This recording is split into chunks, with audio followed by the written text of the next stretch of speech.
मेरी उम्मीद यही है कि मेरा बच्चा खौफ से आज़ाद रहे हमेशा, क्योंकि हर बच्चा बेखौफ पैदा होता है। मैं फिर कहूँगी इस बात को, हर बच्चा बेखौफ पैदा होता है और मेरी उम्मीद यही है कि वो जिंदगी भर बेखौफ रहे।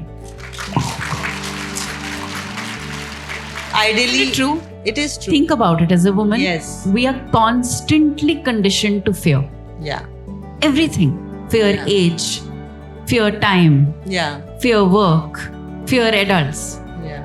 There is no space and room for love when there is fear. Yeah. Yeah. And because we're talking about women and fear, as women, there is this element of fear you feel on the road in the night. And I call upon all the men of Delhi and in the world, whenever there is a woman with you on the road in a किसी सुनसान area में या किसी भीड़ भड़ाके वाले area में भी, let her know that she doesn't need to fear. That's the first thing that we need to do.